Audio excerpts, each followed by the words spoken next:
Raider Nation. Well, the Raiders are going to be taking on the Broncos. And the last time they played the Broncos on Thursday night, it was a close game. Some would have called it a snooze fest. But the big question is, are the Raiders going to look a little bit different and better in this matchup against the Broncos? We're going to break it all down on today's episode.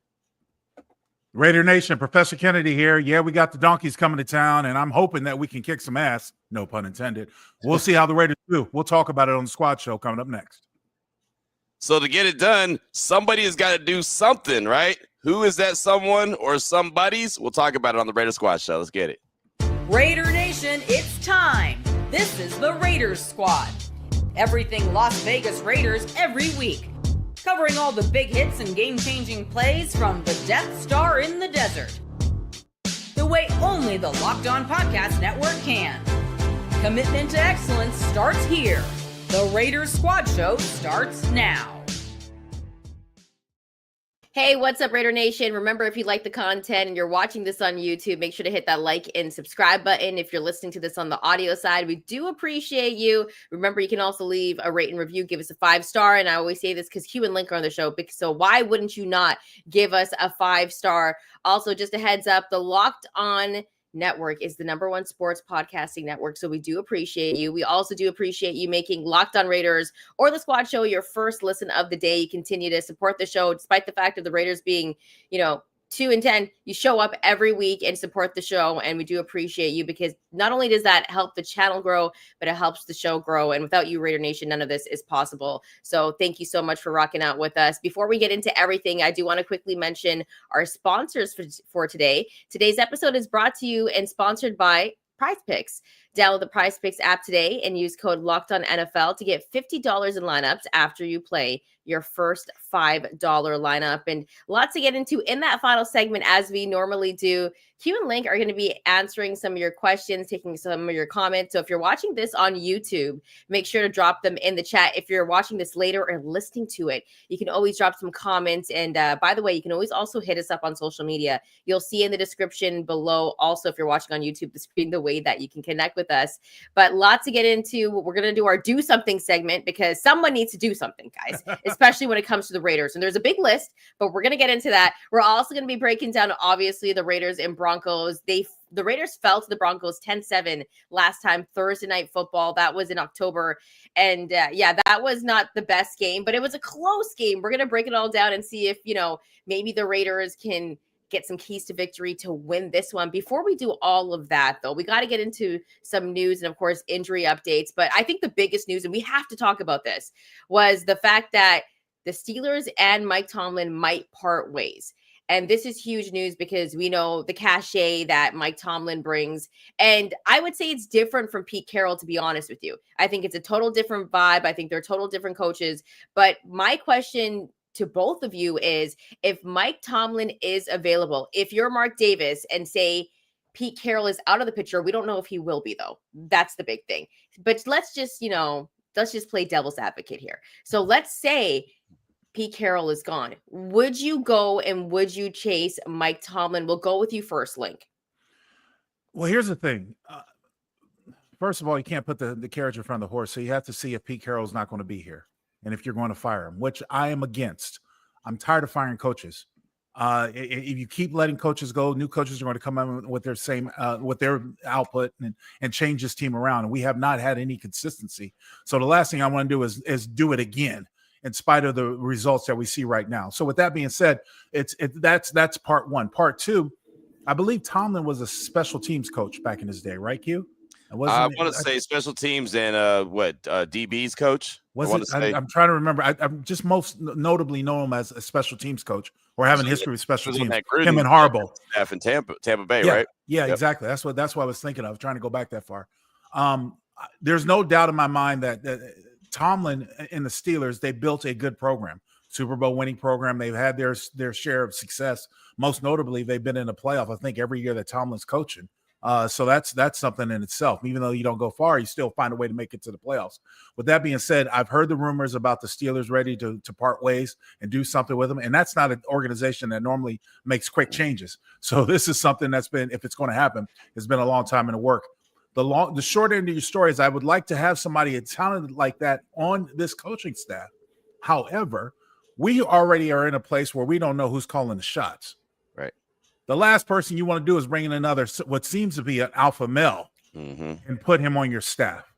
You got to tread very lightly with those conditions. What do you think, Hugh? Yeah, I mean, you hit it on the head. And honestly, my gut feeling, and this is only my gut feeling, that they're going to try to do everything in their power to make sure Pete Carroll is the coach of 2026. That's just the sense that I get. But again, I mean, anything could change, especially in the last handful of games as the season goes. If it goes off the rails, then I think there's no question that Pete won't be back. I think Mike Tomlin, in theory, as a head coach of the Raiders, would be awesome, right? Just because of what he brings to the table. And we know that he's going to bring that winning pedigree, and what is not working in Pittsburgh right now, where he hasn't had winning or losing season, right? That's a cool storyline for Pittsburgh. They're like, okay, that's great. Well, we're over that. Let's move on and do better. Well, the Raiders would love to be able to boast that, right? The Raiders would love to be able to say, hey, man, haven't had a losing season. Last 3 seasons, boom, 500 or better, right? And obviously with 17 games, you can't be exactly 500. But that would be great for the Raiders right now, because they haven't had that in a very long time, consistently a winning team. So that would be great, just what he brings to the table. But I think Lincoln hit it on the head. Before any move could be made, regardless if it's Mike Tomlin, whatever head coach you want, there has to be the order of operations, and it has to be understood who's calling the shots, who reports to who's hiring who. That's how the Raiders got in the position they're in this year, right? Because they were all, again, it's like they were picking up a hoop game, right, at the YMCA. And it's like Lincoln said, hey, I got Pete. And I said, hey, I got Chip. And then Lincoln said, all right, I got, Robbie Leonard. All right, I got Patrick Graham, right? I mean, that it doesn't work. I got Geno Smith, right? I mean, it can't work like that. You can't go pick up a hoop team, a 5-on-5 at the Y. You just can't do that. You've got to be able to be on the same page. So they've got to get their order in business and in line at first before anything could happen, even including keeping Pete Carroll next year if they don't want to have the same results that they had this year. In terms of Pete Carroll still being the coach of the Raiders, how much does he have to prove with the final remaining games that there has been some improvement? Because they've, made changes. They fired Tom McMahon. Special teams was not doing well this year, which has normally been the Raiders' strong suit. So they let go of Tom McMahon, right? And then they let go of Chip Kelly. So now he's not going to have the blame on him. But there's still that lingering Brennan Carroll, like the O-line, and how much it struggled. How much improvement does this team have to show in the next final games for Pete to actually stay? Because I think that has to do with a little bit about him remaining the coach for next year, right, Q? Yeah, I mean, look, this is the thing. I think that they're going to have conversations when the season's all said and done, right? I mean, the season, the last 5 games, they just can't get embarrassed. They can't get blown out. They can't look like a team that's unprepared. Stuff like that. Look, they have who they have. They're going to be who they be. Even with Greg Olsen as the play caller, it's not all of a sudden going to turn into some high-flying offensive attack. And also you say, man, this is where they should have been the whole time. But they've got to show that they could be competitive. They've got to show that he still has the locker room. He still has the ear of the players, and they're still out there fighting, scratching, clawing, and competing and trying to win each and every game regardless. And looking at their schedule, there's a chance that they don't win another game, right? Just being just brutally honest. I mean, there's a chance that they end up 2-15 when it's all said and done, end up with the top 2, top 3 pick, whatever. That's for another conversation. But it has to look like, okay, you can see that this guy has a plan and he can lead this team. If it starts to really get off the rails and it looks like the players don't, are like no shows in these games, then it's going to have to, then it's going to be a no doubt that, all right, Pete's going to be gone in 2026. In recent history, what we've seen is that the locker room turned against Josh McDaniels when he was there. So one reason why he got exited out. Mm-hmm. AP didn't do enough to keep his job. Now you bring in a program builder like Pete Carroll. And of course, this season has been a disaster. Much to answer your question, Chantel, I don't know what really has to happen other than if the locker room totally turns on Coach Carroll. Right. And I don't see that hapappening. And it hasn't. I can promise you it hasn't. I can tell you it hasn't just for being in the locker room. Yeah. And see, and I sense that. And so I'm just going to say this, if you're Mark Davis and you want a guy who's built a program before, you have to give him another shot. I still, there are many things that happen this season that are inexcusable to me, guys. Mm-hmm. When you sit there and say that we like our offensive line and you see what we're dealing with, those coaches made those decisions, and not to play your draft choices early in the season. That is another decision that I think falls on the head coach. But with all that thing being said, I just don't know if firing and hiring another coach is going to do you any good. Right. Because you're right back where you start. And then what happens if the players turn against that coach? And this is already a young and somewhat emotional team in many respects without that veteran presence to stand up and say that we deserve to be here and you don't, because we got a lot of veterans who are on proven contracts. It's just not a good mix to say that we're going to start all over. I see the fans, the comments from the Raider Nation. I understand the frustration. I just don't know if making another head coaching change or a general manager change is the answer to our problems. Yeah, I'm with you. I'm with you 100%. And again, that's decisions that they have to make at the end of the season. And, Charles Davis, who was on the call for the Raiders and Chargers on Sunday, he was on my radio show this past week, and he brought up a good point. He's like, Q, the offensive line is not good. You're absolutely right. And everyone wants to fire Brendan Carroll. But you tell me, who's coaching up that offensive line to be at a high level, playing at a high level when you have backups, the backups are playing. I mean, it's not even just backups are playing, but backups. I mean, you got Alex Kappa now at the center position, right? And he actually didn't do a bad job, but I mean, he's what, the third different center this season, right? You've got multiple guys now at the right guard spot, right? You've had, a backup is playing a left tackle spot for the majority of the season. I mean, there's so many different moving parts. The big problem is Brendan's last name is Carroll. So it might come to a point when the season's over that they say, hey, Pete, we want to bring you back. We want to give you another shot. And again, this is just me spitballing. I don't know. There's no inside information here whatsoever. I want to make that clear. But they might come to a conversation. It's like, we want to bring you back. But yeah, the offensive line coach, you're going to have to go ahead and make the tough decision to move on from him. And he might say, okay, I'm willing to do that. And he might say, it's my son. I'm not going to do it. Right. I'll tell you first and foremost, and I don't think anyone listening to this show, if they're being truthful, would do anything different. If it came down to me and my son, if I had to fire my son to keep my job, guess what? I'm just going to be unemployed. I'll be 100% honest. If I got to fire my son, I'm just going to fire myself at the same time. And that's the big question, because that's the question I've asked all this season. Does Pete Carroll have it to fire his son? Right. I mean, if we're in a performance-based business, and we're looking at what he's dealing with and what we have, the mistakes can be called from, the offensive play caller. That could definitely generate mistakes. But at the same point, it's not been good blocking assignments that have been coached into these guys that are playing out there right now. And that's just, I'm not a fire guy. I've never been a fire guy, unless the guy just totally out there and I don't know what the hell he's doing. I don't call for people firing.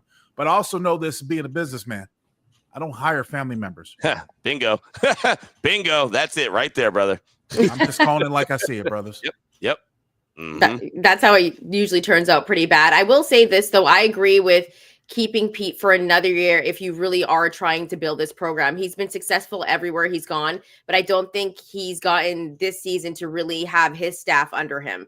So maybe let's give Pete that chance. I will say, though, in terms of him possibly not firing his son, I think that's the knock on Pete, though, because it's like he rides so hard for his guys where it's a detriment to the team in terms of Geno Smith, riding with Geno Smith when he's clearly injured in that Denver Broncos game, limping and deciding not to go with Kenny Pickett. Because at that point during that game, I think it was worse for Geno to stay in the game because he was hurting the team. When you're that hurt and you're trying, and don't get me wrong, I give him props for really trying to grind through it, but you're kind of hurting your team when you're that hurt. And Pete still didn't go with Geno. And I think the big thing and the conversation with Raider Nation is usually like, well, why is he still standing up for Geno?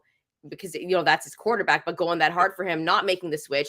And then Brendan Carroll still being the O-line coach, him still being there, after Chip Kelly. And personally, I thought he might go first before Chip. That wasn't the case. So I think there's those two issues. But if Pete doesn't want to fire his son, he's not going to fire his son. And Charles Davis made a great point. It's like, who's really going to coach this line to be one of the best lines in the NFL? If you think about it, when Alex Kappa is at the, center position. So all those factors come into play. So, we'll just see how it pans out near the end of the season. And hopefully there will be some improvement. And we have to obviously get to, the injury updates for this game against the Denver Broncos. And actually the Raiders got quite a few names on there, guys. Yeah. Jamal Adams dealing with the knee. He practiced in full, though.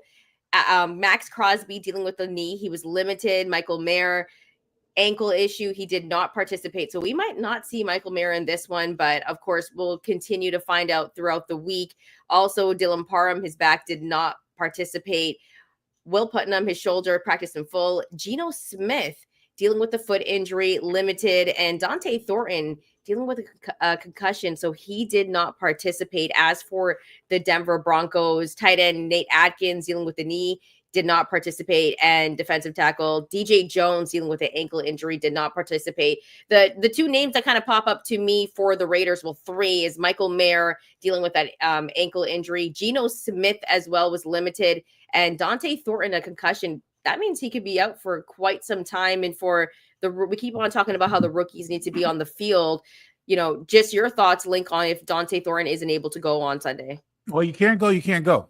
And you can't make the club in the tub, so you got to find a way to get healthy. Concussions are very, very tricky. Sometimes the guys want to do their best, and sometimes doctors have to trump them. You know what? It's just not good for you. And then that's just a sign of the times of the day we live in. It's much different than back when I played. But I've always been, you can't make the club in the tub. And if you can't go, you can't go. Guys need to decide if they're hurt or they're injured. If you're injured, you can't play. If you're hurt, you're going to have to play through the pain. But we've got some interesting names on that injury report going into this Bronco game, especially at the offensive line spot, where you need all hands on deck, because this foursome knows how to get after people. And the Denver Broncos force them. They know how to rush the damn quarterback. They know how to blitz, and they got a lot of speed in the back end in that secondary, which is going to make it hard to get the ball off. So there are a lot of things that are really challenging for this offense, the Raiders offense, coming forward in this game this weekend. And it just doesn't help the fact that they've got some key guys that are injured. Yeah, Geno with the bad wheel, not that he uses them too often anyway, but Geno with the bad wheel against that Denver defense is never a good recipe, right? I mean, they sacked him 6 times last time they played. Right. And we saw how banged up and battered he's been the last handful of games. I mean, he's just been taking hit after hit after hit. Now, all of a sudden, going in compromise is not going to bode well for Geno. So he's going to have to figure things out. And if he's able to go, he's able to go. If he's not, then somebody will get their Kenny Pickett time, or they'll get their Aiden O'Connell time. Obviously, as TBD, we'll find out.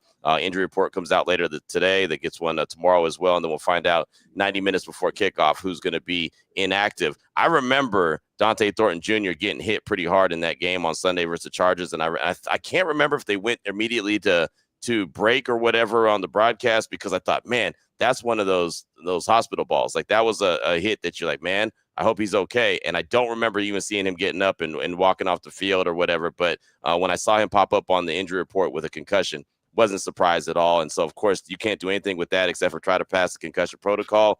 Michael Mayer, man, I continue to feel bad for this young man. I mean, I really do. His whole career so far, it just seems like, yeah, but right, or just one step forward and 2 back. Like, every single time you think Michael Mayer is going to have an opportunity to show what he could do at the tight end position, to show who he was at Notre Dame coming out of college as a big time tight end prospect, it just hasn't seemed to pop for him. Right, rookie year didn't get used very much by Josh McDaniels and company. Second year, stepped away from the team for a little while, has some personal issues going on, comes back, he's pretty excited, banged up, right? So, I mean, he's missed games this season with concussion, missed games this season because of injury. And, now he's the ankle last week. Pete Carroll said he could barely walk. I asked Pete Carroll yesterday, do you anticipate him practicing?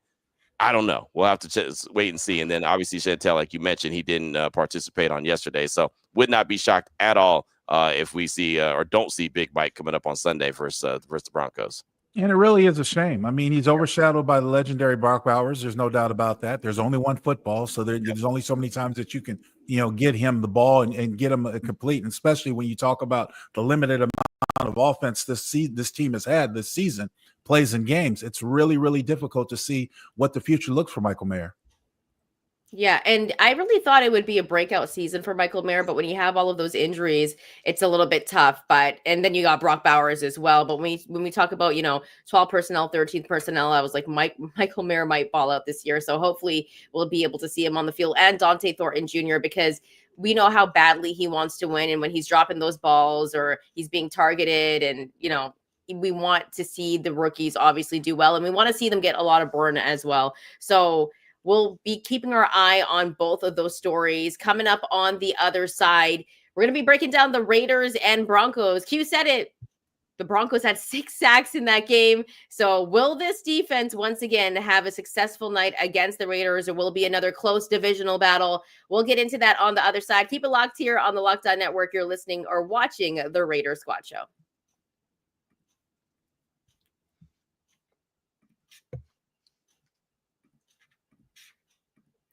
This episode is brought to you by PrizePicks. You and I make decisions every day, but on PrizePicks, being right can get you paid. Don't miss any of the excitement of this sports season, whether you're following the NFL, NBA, or both. There's no better time to jump in on the action.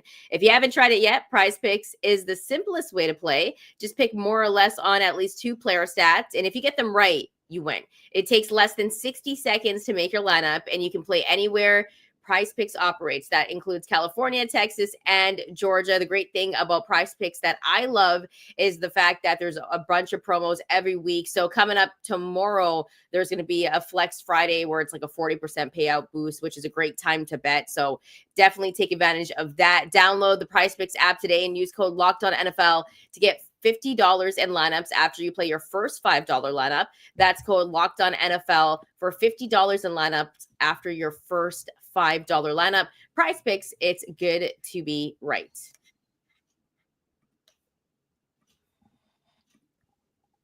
Welcome back, Raider Nation. Remember, if you like the content, make sure to hit that like and subscribe button. You can also follow us on our social media channels. You'll see in the description below the ways that you can connect with us. And obviously, coming up in the final segment, Q and Linc are going to be taking some of your questions and comments. I've already highlighted a couple of them if you're watching on YouTube that I'll be asking. So make sure to get those questions and comments in. Also, if you're listening to this, you can always do that at a later date, and we might be able to get to it on another episode. So Raiders, Broncos, this one was kind of a snooze fest. It was a defensive battle. And to be quite honest, I think this one will be another defensive battle. I think the Raiders defense is going to come out strong in this one, try to make it hard for Bo Nix, who doesn't always have the best start. He has like great fourth quarters, but not always the best start in the first and second. Just in terms of what the Raiders have to do, keys to victory. Let's get right into it. We'll go with you first, Linc. Keys to victory for the Raiders getting this win against the Broncos. Well, first of all, I want to back up because we did talk about the fact that Bo Nix was going to have a little bit of a slump. I predicted that coming into this season, and I'm seeing that now. Whether they're able to go deep in the playoffs with that team, because he has struggled, and people are starting to figure out how to defend against him. Sean Payton has been ultra creative with finding ways to get the ball out of his hands. But with that going forward, just talking about the time being, it's coming down to turnovers. Our defense has played aggressive before. They've got turnovers, but they need to have more turnovers because you have to shorten the field. This offense struggles at times to put drives together. Yes, we did see 2 long drives against the Chargers last week that resulted in touchdowns, but overall through the season, we can't sit there and say, well, we can rest assured that our offense is going to be able to move the ball. They had time to score. They had time to take over this game the last time they played the Broncos. So it's anyone's guess to see how they'll come. We want to start fast, obviously get more touchdowns and field goals, but I think the keys to it definitely going to be winning the turnover battle. What do you think, Hugh? Yeah, the thing about it is I just think that this Raiders offense has to complement what the defense does. And Chantel, I think you hit it on the head. It was a defensive battle the first time. Problem is the offense didn't do anything, right? The offense didn't do anything when the Raiders defense gives them chances. And that's against Denver. That's against the Chargers. That's against every team for the most part, outside a couple that they just got blown out from the jump. But the defense is done fine early.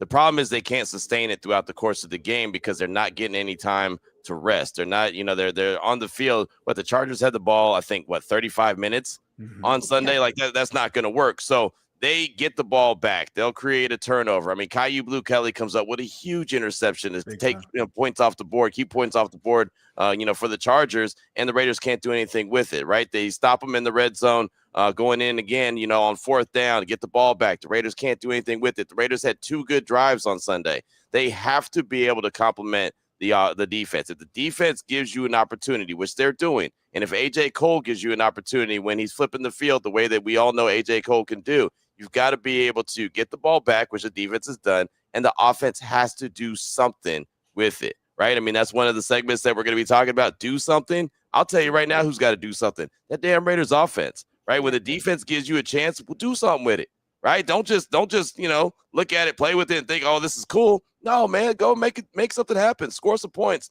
Put something up on the board. That's what they're not doing. That's the biggest problem, and that's where they keep missing all these opportunities. And unfortunately, this Raiders team is not good enough where they can miss one opportunity here or an opportunity there and still be okay. They're not, right? Me and Linc will be at Allegiant and we'll see, okay, here's a nice drive. Oh, they scored 3 points. Here's a nice drive. They scored 3 points. Defense did well. And we could look at each other and say, all right, you're setting up a loss right now because you haven't taken advantage of all the times that the defense gives you an opportunity. Yeah, and that's the thing. I think in terms of the offense having to do something, I think there's going to be some key guys that have to step up. So we'll still do the do something segment. Don't worry, Raider Nation. But this is a game that's important for the Broncos because they could, for the first time in a very long time, be the division winners. They're not going to come and take the Raiders lightly in this one. They want to win. They want to end off the season on a good note. And with that, I think the Raiders should be a little bit motivated because they can play a little bit of spoiler, maybe ruin their chances of winning that division. So for the Raiders offense, you said they need to do something. What about that offensive line? And we're going to go to Professor Kennedy for this one. Alex Kappa didn't look absolutely didn't look too terrible. Bad. Played all right. Yes, played all right in the last game at center. Didn't look too bad. No, gave him a favorable grade. But again, I don't believe in moral victory. So if you lose the game, you don't get a positive grade with me. Right. But with that being said, look, you bring up a good point. And yes, they did play him last time. They played him tough. And the Raiders could be spoilers. But back to Q's point, and this is what I'm most ashamed to say, is that I don't know if the offense has the ability to do that because we haven't seen it consistently. Yep. You're going to have to, in this game, Greg Olsen and this offensive staff is going to have to do with max protection. They're going to have to keep 6-7 people in at a time to help protect the quarterback. And then you're going to have those guys kind of leak out. Well, what you've seen until you're able to really test and throw the ball downfield, what you've seen is defenses have played a lot closer to the line of scrimmage when they're playing the Raiders, taking away the short stuff and a lot of the intermediate stuff. And there's really no way for you to stretch the field because you don't believe you have the protection in order to get your receivers downfield long enough to stretch it. And you're not just throwing up Hail Marys or 50-50 balls. Okay, so I said all that to say this. Where are we? I think this offense can try and establish the run. It's hard. It has to establish the run. It has to find a way to get outside because running between the tackles hasn't been favorable. So they got to find a way to get outside. So I'm looking for a lot of misdirection, a lot of play action off of that misdirections, off of some naked boots and stuff like that. But I'm also looking for you trying to do some sweeps and some counter trade plays to throw off these linebackers because their eyes are always in the backfield for the Broncos. That's just how they play the aggressiveness, as well as their strong safety. More importantly, Geno Smith has got to have the wherewithal to check out a bad plays. If you come up there and 8 men in the box, 9 men in the box, you better go to something else. I don't care if you take a 50-50 ball right there. Don't take a loss. If you end up with a handoff and a tackle for loss in the backfield, we are up bit creek because we can't come back from that. So those are just little tidbits that go into game planning when you talk about the ineptability of this offense and, more importantly, the trying to find a rhythm that can sustain and, as much Q said, complement your defense. I'll tell you what, the run game has to be there. To beat the Denver Broncos, you have to be able to run the ball. They can be had, right? It's not a good recipe to have Geno drop back 35 times, 30 times, 40 times. That's a terrible recipe. We saw that play out. And remember, this was the Thursday night game, the first time that they played. Ashton was starting to get in his bag early. He had that big run that got called back on a Jack Besh holding penalty that was way away from the play, had nothing to do with the play. And that was like the last big play, big moment that Ashton had in that game on the ground. He can have a game. I really, truly believe, I still believe if that had not been called, I think Ashton's on his way to a big-time performance on that Thursday night. I just thought that was how that game was trending. You saw, it's almost like, I don't know why it's always Denver that this happens with, but you remember when what's his name, the quarterback, Minshew, when he threw that interception to Pat Surtain, he took it back 100 yards, and it was like that's what turned that game on its head when the Raiders looked like they were about to go up 17-0. Not only did it turn the game on its head, it seemed like it turned the Raiders' season. And it had a direct, downfall right there. I feel like that holding penalty and that 30-yard run or 30-plus yard run that Genty had that got called back really just kind of defined what that game was going to ultimately end up being. And then you never saw Ashton really get off after that. He had that ability, and then they're trying to throw the ball around the yard and try to play catch up. It seems like they got out of sorts after that holding penalty. So they've got to play clean ball, but to beat the Broncos, you have to establish the run. This could be a day for Ashton Genty. And I think in that game, out of nowhere, a lot of us felt like they abandoned the run, and they did that a few times after that Broncos game. They kept on. Ashton would, have some success. They would abandon the run. I don't think Greg Olsen's obviously going to do that because he likes to run the ball, and you guys have both said they have to run the ball in this one. So I agree. I think Ashton might have himself a day. In terms of Geno Smith, we talk about this O-line, and here's the question. Everyone kind of has a different answer to this one. How many seconds does Geno need behind that O-line? like at least 3 seconds, right? At least 3 seconds. You have to get the ball out early. But what would you say, Linc? Yeah, at least 3 Mississippi. But at the same point, there have been times in the past where Geno has had that. Yeah, 4 exactly. Mississippi, 5 Mississippi hasn't thrown the ball. Mhm. I've always believed, especially in this current generation, that there are rules that are within the game to help protect quarterbacks. There's obviously a strike zone, and it's above the waist and below the shoulder pads. You can't hit them too high because they're on call legal contact if you go to the head, or too low. So with that being said, a quarterback slide is probably its most powerful move. If you think about it, scrambling out and sliding is probably his most powerful move other than throwing the football. So to answer your question, Chantel, at least 3 Mississippi, sometimes 4, but within that, Geno's got to get rid of the football. I wish I was more, I knew more about his pre-snap rituals, what he goes through, what he looks at. I wish that I could tell more. And even in the short time that I've had to study him, because I didn't follow him when he was with other teams, really, other than seeing his success after the fact. But I wish I knew about his sort of progression going through pre-snap reads, what he's looking at, and then what he kind of scans and tries to divulge. Because I've always thought of quarterbacks, especially in this game today, get a lot from pre-snap reads. I see, like, you watch Patrick Mahomes. Oh, they're playing cover 2. I know where I'm going to go with football. Oh, they're playing cover 3. I know where I'm going with football. It's man. I know what I can do. Before you snap the ball, before you take that snap, then that quickens up your response to get rid of the football. There are times where I see Geno Smith hold on to the football, eyeballing a particular receiver, waiting for him to come open, and then the pocket collapses, and then there's a sack, or he's in duress and can't get rid of the football. Can't do that. And so that, to answer your question, at least 3 Mississippi, if not 4, but in line, you got to get rid of the damn football. Yeah, he's got to have in his head when he's going to get that thing out of there, right? Again, 3, 4. If you're holding on to it longer than 4, you're toast, right? I mean, it's just that simple, right? And then on top of that, then he's going to lean back on that back foot and he's going to fire away. And I mean, it's so obvious, Whereas it's again staring down the receiver, and it's one of those. It's a telegraph, right? And so you wonder why guys are jumping routes. Well, that's why, because they can anticipate as soon as they see him start to rock back. All right, what's coming. It's going to be a fastball too. And insert Brock Bowers or insert Jack Besh or, what I mean? Like, Trey Tucker, but you could just see it. It never looks like it's, I don't want to say deceptive, but it never looks like it's smooth. It always looks like, it almost looks like when you're watching a game of like college players or whatever, and they're just still trying to learn how to play the position, and all of a sudden they see their guy open, they're like, oh, he's open, let me fire it too. You know what I mean? Like, I don't think I'm describing it right, but it just seems like it's so rushed and it's never really smooth. It just doesn't seem like it's cohesive on what it's supposed to be. It almost looks like, all right, who's open? Instead of anticipating or throwing a guy open, it's like, okay, I'm waiting to throw it when he gets open, and then I gotta fire a fastball at him. And a lot of times it just doesn't. It's either not completed, intercepted, or it's batted down all the time. And to prove a fact a little bit more, there are times where as a quarterback, if you see man defense,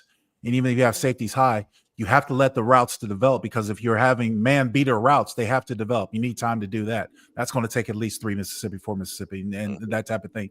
But even if guys are playing zone, and this is where I say that sacks aren't always on the offensive line, they're not always on the quarterback. Sometimes the receivers got to know how to get open in the zone. Where to find the soft spot, and the quarterback has to trust that progression. I think that's one reason why they went out and got a Tyler Lockett like that from Seattle, because he has that chemistry with Geno, and they feel that they know each other, and you could try to harp on that. But that really hasn't proved to pay big dividends for what we've seen. So, I mean, they're reaching. As far as playing a lot of these younger players, they're going to have to get used to Geno in a game speed situation, knowing that they might have to cut down their routes or rather get open sooner or do something different to make themselves available sooner, because the offensive line can't hold up. So it's a real big combined team effort when it comes to this offense. It's not just on the quarterback, but when Geno does have time, he's got to get rid of the damn football. It's just that simple. It also feels like he's thinking too much, right? I mean, because, again, there's so many times where you'll see immediately, all right, boom, Ashton's open in the flat. Go ahead and get it to him, right? I mean, you can soften up that pass rush by getting that ball out really quickly and them knowing, okay, they're going to do that. And then maybe they try to take away that check down to Ashton. And then maybe your receiver does break open, right? I mean, there's so many different chess moves that they could be making. It just seems like it seems like it's always one tick behind. Right, I can't tell you how many times I've sat in that press box at Allegiant, and whoever's sitting next to me, I always just sit like I'm sitting there. I'm like, get rid of it. Get rid of it. And then they'll get rid of it to who I'm thinking that he's supposed to go to. But it's a second after I've already said that. I just feel like that 1 second. Lincoln, you know how the timing of the game is, man. You're 1 second behind, right? You're thinking, it slows you down. It just seems like it's 1 tick, 2 ticks behind with everything that they do. When they have a successful drive, I always think at the end of that drive, man, that looked like that took a lot of work. That looked like that was really hard to get that, right? Some offenses, you see them roll out there and they look all smooth and look like, hey, this is easy, and nothing's easy in the National Football League, but they're all on the same page. They're one cohesive unit. It seems like even when the Raiders have a touchdown drive, it is so hard to get there. Yeah, and you make a great point, Q. So when you're watching Geno play or watching that offense play and you're like, get rid of the ball, what I'm actually doing from my couch is I'm counting the Mississippis. I'm seeing how long he has to throw. And every time I hit 3 Mississippi, I'm like, get rid of it. Or I'm just like, Ashton's open. Or, I like, and you can see this on the field. He's not making all of his reads. He's not going through all of his progressions. And I understand what you meant by he just sees who's open and like throws to whoever he thinks is open. And it's like a rush, right? It's almost like a rush. Like, hey, Lincoln's open. Hey, Linc, catch. You know what I mean? It doesn't seem smooth. Like, I don't know. Let's be fair. The man has been hit countless times this season. He leads the league's in interceptions. I can only imagine what's going on with him in his mind. But what I've come to learn and respect about Geno is that Geno's not going to sit his ass down. No. He's going to play until someone tells him you can't go out there and play anymore. He's going to go out there and play.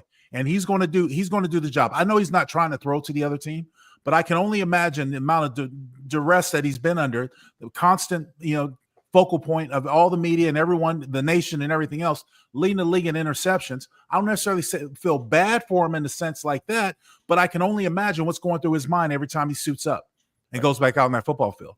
Right. Because I've seen times where he's looked at the protection and not looked downfield. I've also seen time where he's been fixated and locked on, this is where I'm going to go because I know I don't have this much time, and to a fault to where the teams have played for that, rather than going through his progression. That's why I go back to pre-snap reads. Where are you in pre-snap reads? What do you see?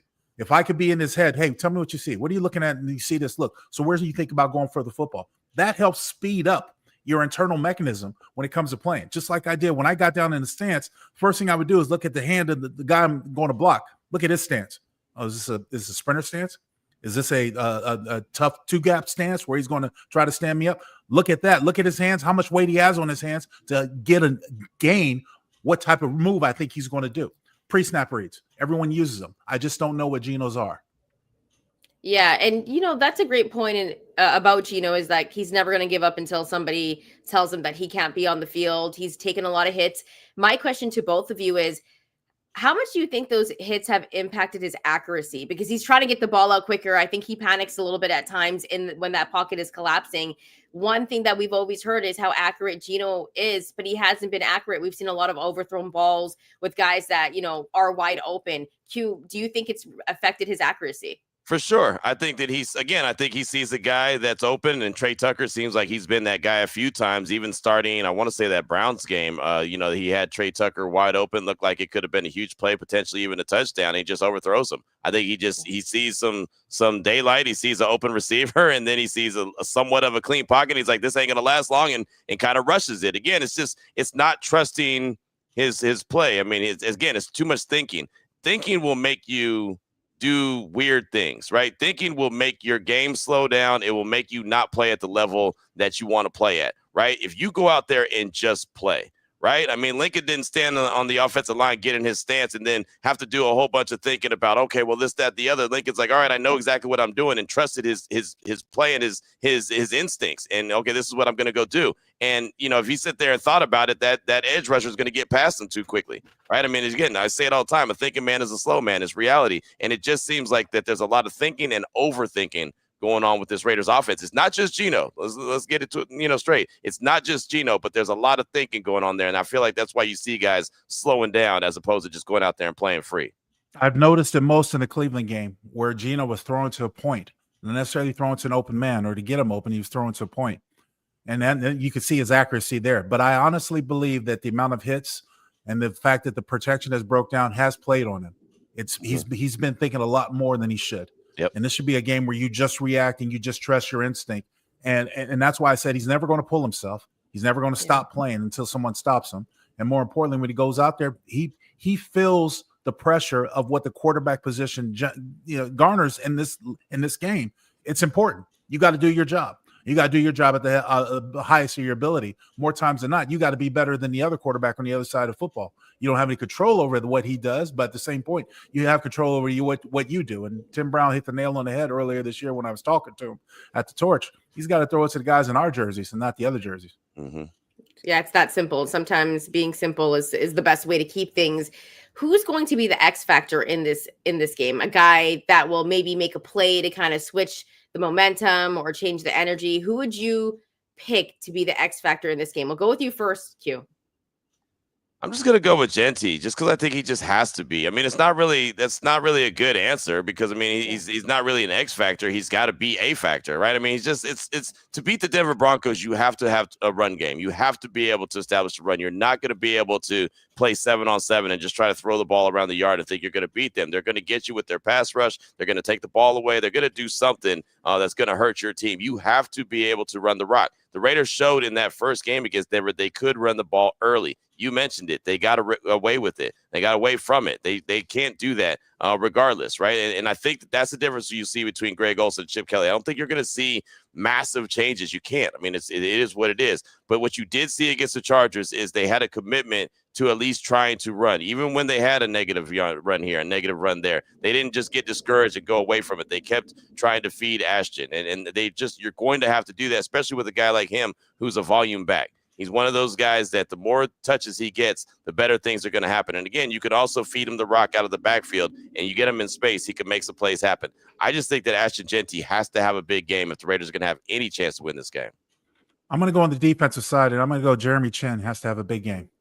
I think he has to have a big game at the safety spot, mainly because what he's going to be forced into a lot of coverage with the tight ends and possibly slot receivers that Broncos want to bring out because they believe in their protection. So they're going to have a lot of crossing routes. And more importantly, in this Patrick Graham defense, safeties are going to have great communication with your corners because they like to run a lot of digs, a lot of in routes, and a lot of curls to the middle of the field. They want to have Bo Nix throw in the middle of the field rather than throw on the sidelines. They think he's more accurate towards the middle of the field between the hashes. So I think it's going to fall on Jeremy Chin. That's who I got to see rise up and do something today. This weekend. Yeah, and coming up next, we are going to get into our Do Something segment. I do believe Q kind of already did his, but we'll see if he has another one on someone that needs to do something. Okay, great. Because there's a bunch of guys. Plenty to go around. Those are kind of the sentiments of the show as we near the end of the season, obviously, with a few more games left. But if you have a player that you feel like needs to do something, you can always drop it in the chat, leave a comment, because in that final segment, Q and Linc are going to be taking some of your questions and comments. So keep it locked here on the Locked On Network. You're listening or watching the Raider Squad Show.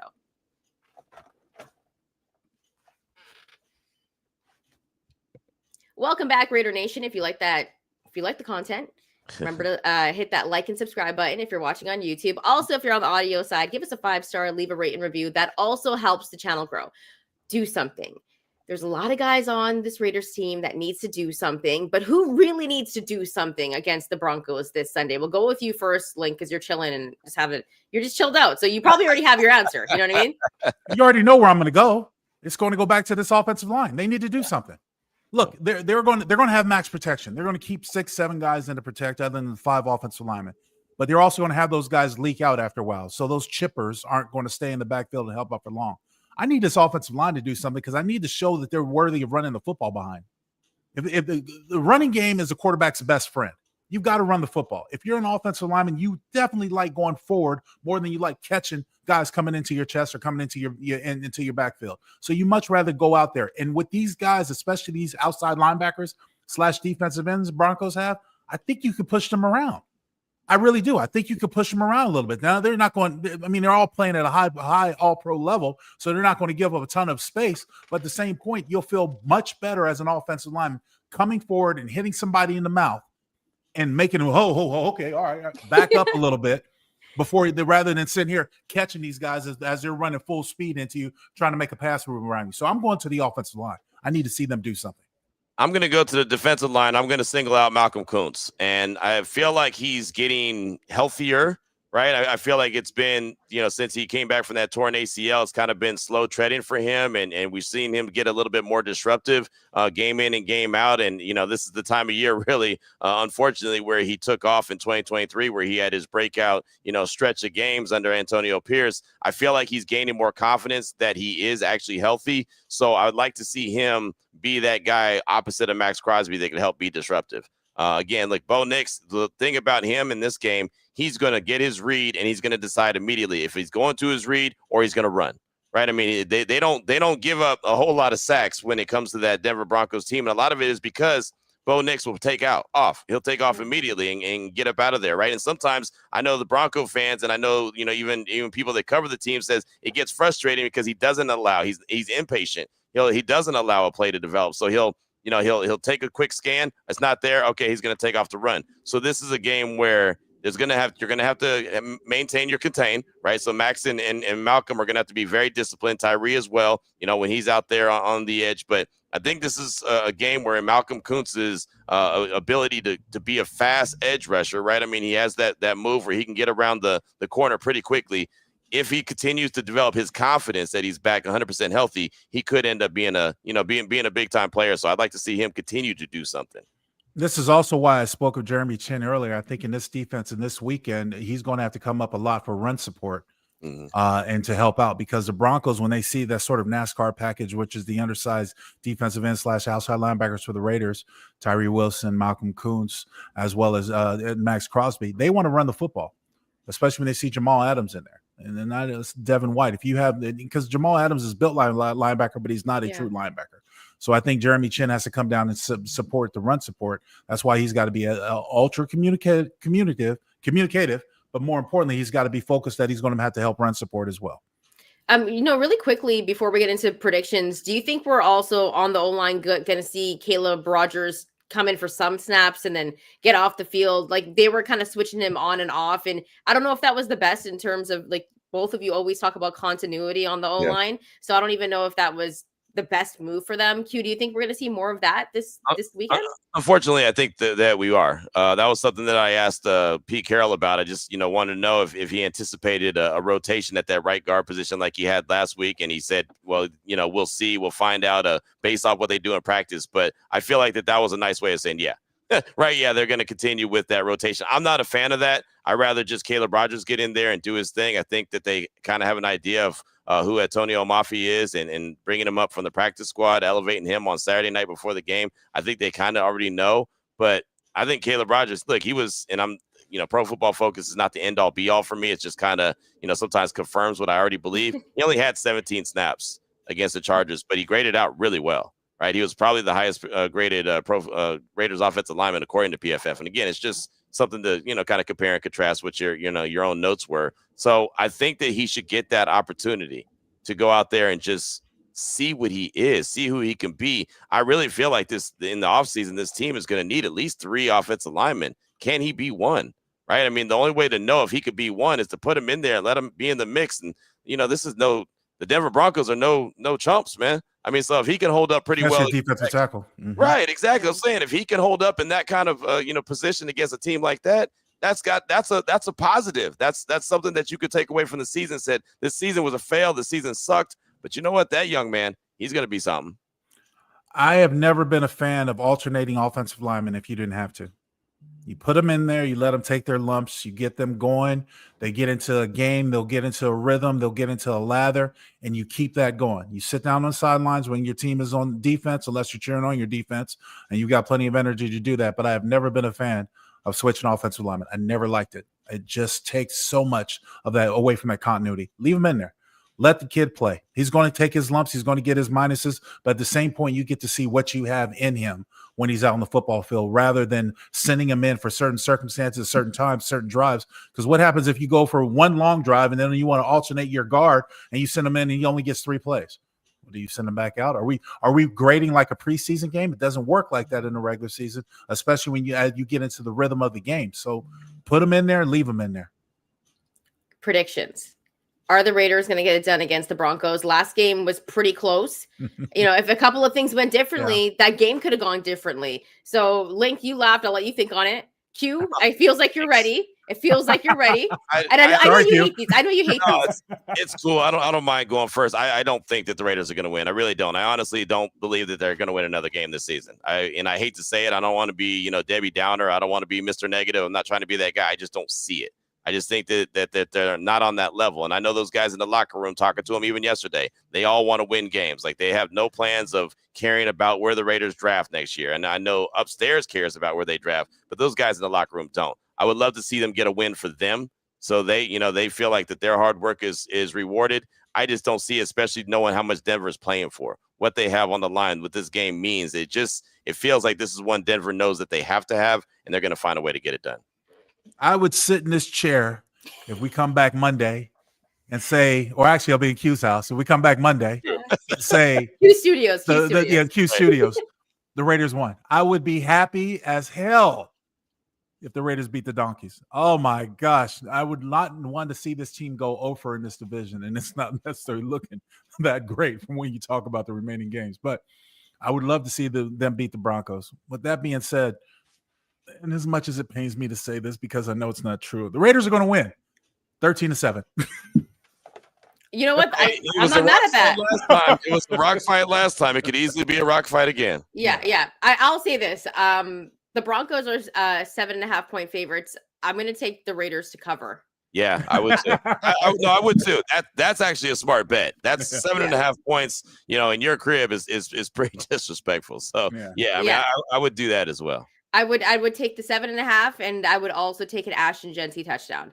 That's if I was creating a parlay, those would be my two picks. I think I'm rocking. Yeah, no, I am. If I'm creating a parlay. Well, we are today's title sponsor is PrizePicks, right? So come on, man. I'm just saying. All right. So coming up on the other side, though, Q and Linc are going to be answering some of your questions and comments. So if you're watching this on YouTube, drop them in the chat. If you're listening to this, you can always drop them in the chat, and later on we will be able to possibly read them out on Monday when Q and Linc are going to be live from Q Studios. So keep it locked here on the Locked On Network. Coming up on the other side, questions and comments with Linc and Q.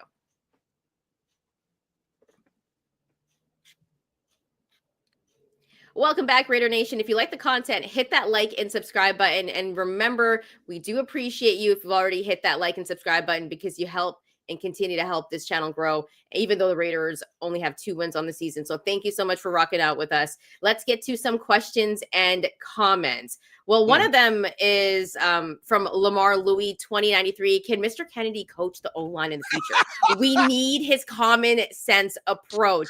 Linc has his head back right now. How do you feel about that, Linc? Hey, can you coach? I could, but I'm not related to any of the coaching staff, so I don't know if it's a place for me. No, I'm kidding. I'm sorry. Look, we talked about this, people. I appreciate it, Raider Nation. I don't have any desire to coach. I like my life. I really do. And I never want to live with my bags packed, which most coaches have to do. And I never wanted to uproot my family and things like that. I actually like my situation where it is with the Raiders. I have no desire to coach. I do hear you. Trust me. I hear you, Raider Nation. I hear you loud and clear. And it is something that's painful for me to watch. I just don't have a desire. So I wouldn't be as good at it if my head's not in it. That's just being real. Yeah. The only reason I laughed and said that is because he's been asked that so many times, and I always hit him. I was like, "Hey, Linc, someone wanted to ask me," and he's like, "No, Q, I'm not coaching." So between us asking all the time, Linc's like, "Oh my gosh," that's why I couldn't help myself but to laugh about that one. Yo, Linc, what if they gave you that Lane Kiffin 100 mil type of money? Well, mama didn't raise no fool. I'll coach the O-line if they do. I'll coach the O-line if that's the case. I mean, if I got $100 million contract, mama didn't raise no fool. Boy, I got you, man. I'll find a way to put myself into it and to make myself. You ain't lying. I'll find myself, especially when it's time to collect that check. I might have a little bit of a mask over my face, but hey, man, I'll be the guy at practice that when the session's about to change. All right, it's time for special teams. 15 minutes special teams. I'll be that guy. Hey, I can humble myself. Look, with that kind of contract, what do you need me to do? I got you. True story. It looks like Linc might have a staff. I'll just be filling up water bottles. That's what I'll be doing. That's what I'll be good for, right? So Linc already has a staff. Just saying. Yeah, the Raiders got to give him the bag. All right, let's go over to C Weezy 3491. Yeah. Has this team improved anywhere under Pete? That seems like the criteria if he should come back. He also says, or she, love this show. Either of you can take this. Maybe you can go first, Q, because Linc answered the other question. Do you think the team has improved at all from Pete, or do you feel like we're going to probably see that within these next remaining games?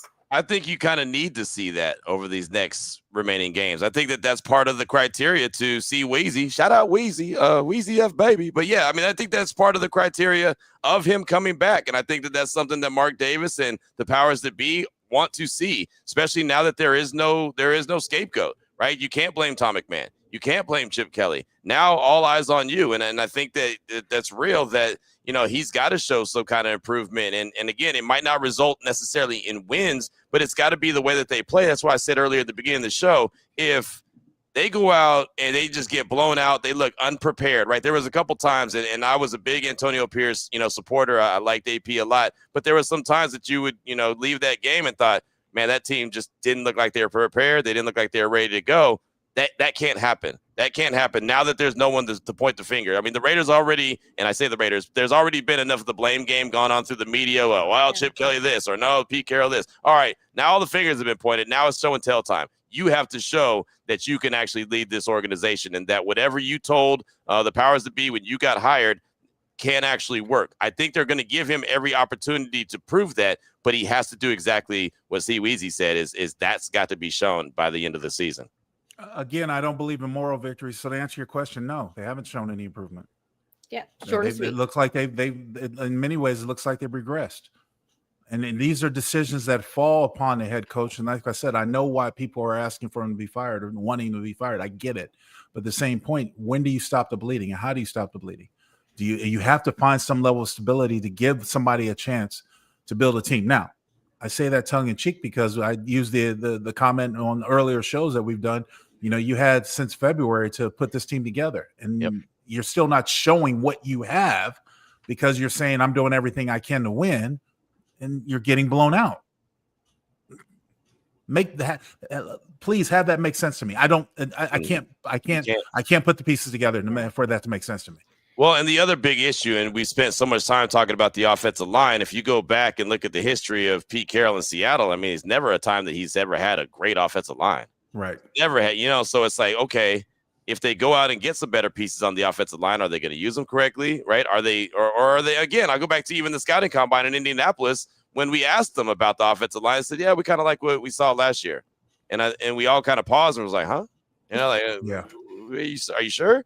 And like, I think we can work with that. Okay. Well, so that's the one thing that I'm very concerned about. Is as much as we talked about the offensive line and that they need to have a big emphasis on it in the offseason, they've got to do wholesale changes. Will they? Because they necessarily didn't have that in Seattle. They found ways to run the ball. You looked up and they still had a really good running game and were able to, you know, make that happen. But it wasn't because the offensive line was dominant. That's the concerning part for me. Yeah.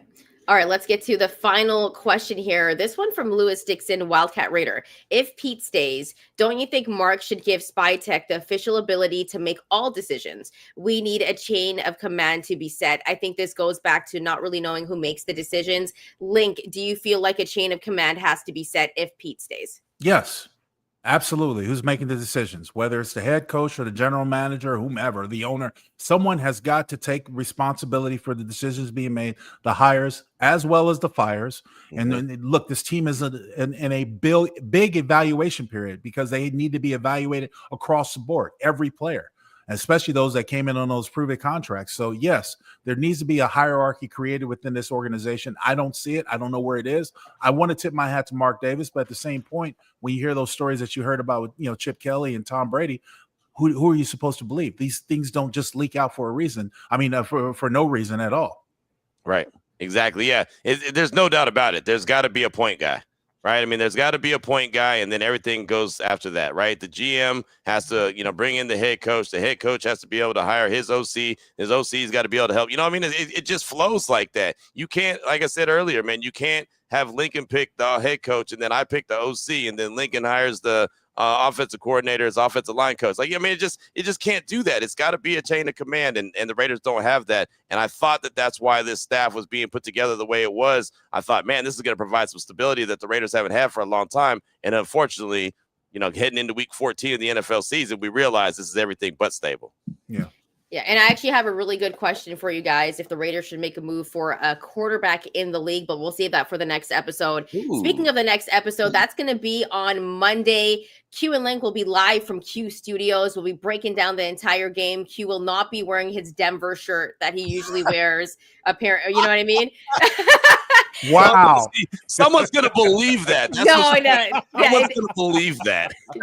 No. Q is not a Denver Broncos fan. Just want to put that out there. He just likes to wear red. I don't know who thought the red was orange, but let's not get it twisted. This upcoming Monday, 7:30 a.m. Pacific time, 10:30 a.m. Eastern time. We'll be back, Raider Nation. Thanks so much for rocking out with us, and we'll talk to you on Monday morning.